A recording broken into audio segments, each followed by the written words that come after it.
Lo, death has reared himself a throne, in a strange city lying alone, far down within the dim west, where the good and the bad and the worst and the best have gone to their eternal rest.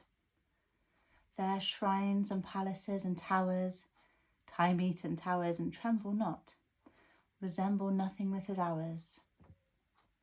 Around by lifting winds forgot, resignedly beneath the sky the melancholy waters lie.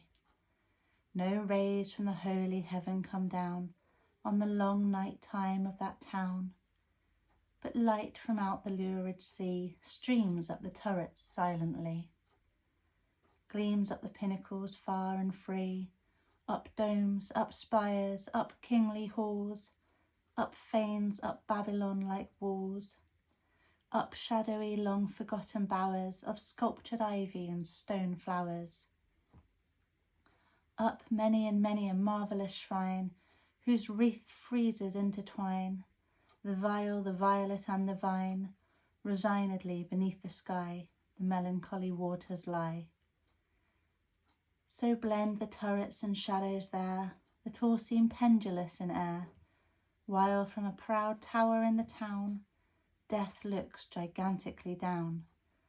Their open fanes and gaping graves yawn level with the luminous waves, but not the riches there that lie in each idol's diamond eye, not the gaily jewelled dead tempt the waters from their bed, for no ripples curl, alas, along that wilderness of glass. No swellings tell that winds may be upon some far-off happier sea. No heavings hint that winds have been on seas less hideously serene.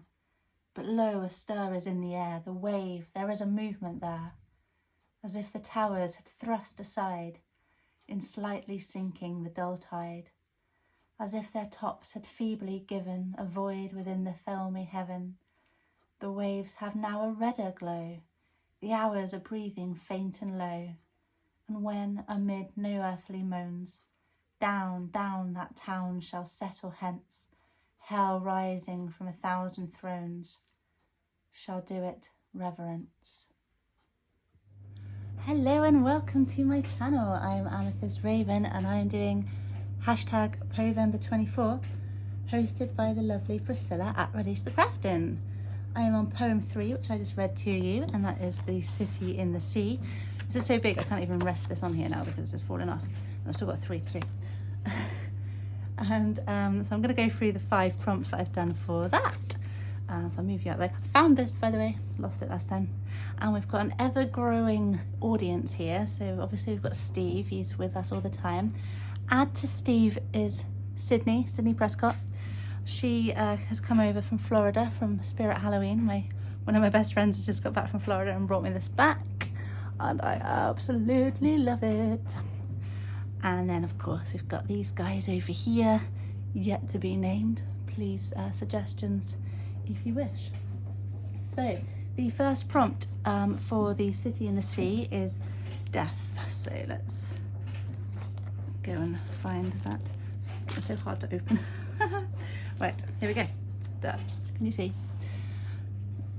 So, death has reared himself a throne, is what I've done here.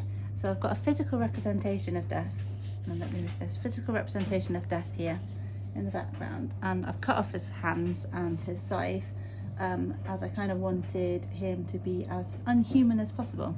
And then I found this kind of gothic throne picture. I've got another one of Priscilla's graves here in the background, a particularly mossy one, and then the throne bit of the poem just up here. And the throne itself is a tuck spot, and I've just popped this journaling card in it and backed it on packing paper. And I've tried to give everything kind of a bit of a bluey browny tinge, just to give the suggestion that we're underwater. So that's death. The next one is shrine. And this is tricky because I wasn't really sure how to convey shrine. I'm not a shriney type person, so I don't have any kind of personal reference or anything like that. So I've gone with this kind of crumbled shrine building. and it's kind of like an empty shell, and its background is one of those crumbled graves from one of my grave pictures, and I've turned that into a pocket. In the poem, the shrines and towers and palaces they're trembling, but they're not going to crumble, so it's built of sturdy stuff without actually looking like it is. So they look like they're going to crumble, but they're actually not. They're good. So this tag is from a Hither and Yon freebie, and it's an old castle inside a clock, and I thought that was kind of good as showing like the impact of time on the buildings. And I've popped the shrine reference of the poem down here as well. And oh yeah, I popped a cross here. That's from the angel page of the Hither and Yon freebie. I've used a lot of Deirdre's freebies, thanks Deirdre. And then I've got a candle here from my Poe Ephemera book. Oh, another one of those crosses from the page there as well. Knocking my bookmarks off. And again, I've tried to give everything a bit of a bluish tinge. Not very good at sea stuff, but I've tried to make everything blue. The next one is ivy, so let's find ivy. Is it this? Yay! So ivy. Now, the poem says sculptured ivy and stone flowers. So in the past, in my life, I used to have ivy growing all up the front of my house. We got rid of it a few years ago because it was like crazy out of control, and also the spiders. So if I still had it, I would have used actual ivy on this page, but I don't, so I didn't. So I used some that I printed out. So I've got this ivy here that's kind of climbing up the walls, and I've die cut out some stone flowers out of some paper that I tried to kind of make look like stone. I used some distress sprays and mica sprays. I also had, this is actually like another tomb, one of my tomb pictures. I die cutted out a flower out of that because it is actual stone. Oh, I was going to put texture paste on, I forgot. Maybe I'll come back and put some grit paste on there at a later date. And then this is like some brick scrap card stuff that I also die cut some flowers out of. And oh yeah, so also this here is the same paper that I cut these out of, and then I embossed some flowers on top of that and made it into a corner tuck. And then I made this journaling card out of this raven and white rose card, and then just backed it again on some packing paper and a little bit of lace on top that I've grunged up with some black and stuck that with a flower on. So that is ivy. Next up is, oh, also if you can hear my washing machine and tumble dryer on, they're both on, so sorry about that. Grave is next. So okay, so grave, so this is my grave page for City in the Sea. This is my flowers for a grave page for Lenore, so I thought it would be interesting to put two grave related pages next to each other, but one of them's very flowery and full of love and the other one's all kind of crumbling. So I've tried to do it as kind of a bit of contrast. So again, it's the same picture actually. So that picture there that I've made transparent, I've brought into the foreground here to really show the crumblingness. And I've got a couple more graves, so that's from the same cemetery, so it's that. And the poem calls for a gaping grave, so that's why I've got a little bit more dark and crumbling. So I've used some things from Priscilla's kits. So again, her gravestones here, and that's from her portraits kit. And then some other bits that I've turned into journaling cards. I've been really like weird with this because I know that things are coming out, but I'm trying to like remember the order that I'm explaining it in. Yeah, so we've got this journaling card here, which is one of Priscilla's portraits of death, and it's of a lady who's passed and she's being floated in a boat. So that's out to sea, so a bit like a gaping grave, or at least an open casket. So I've kind of brought the sea in actually for a change. And then we've got this here, which is just, you know, skull-like. And then the whole kind of page is a thing. Then we've got this coffin here. Again, this is from one of Priscilla's portraits of death. And then they all just kind of go in. It's all kind of different tucks and pockets and stuff, which was a good idea at the time, but hard to navigate. And here's the bit of the poem there. And I'm conscious that the poem is City in the Sea, and like not really, my makes for it haven't been very city-like or sea-like, but I've tried to incorporate the same blue hues throughout. And then obviously I've put that card in to try and make it a bit more sea-like. And then finally, the last prompt is called The Sea, so that has had to be very sea-like. And where are we? Here we are. So the last prompt is The Sea, and I recently went to stay with my parents in a village in the Highlands of Scotland, which is where I lived for a few years when I was growing up. And there was about an hour or so of one of the days where it didn't rain. So I took this photo of, this is kind of like the seafront where they live. Well, they don't live on the seafront. This is the village where they live, and this is down in front of the village.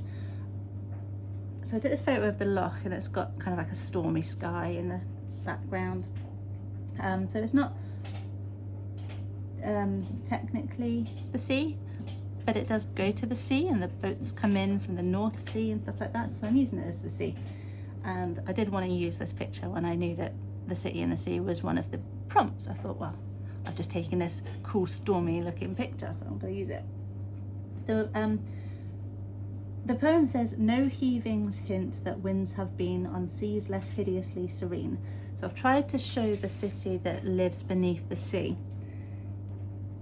kind of poking through, and it's almost like it kind of bobs up and down, bits of buildings and stuff, spires from things just bobbing up and down, some of that ivy coming out again, and a old building that's like desolate and crumbling, just bobbing up and down really. So the bobbing up and downness of it all is kind of trying to disrupt the hideous serenity.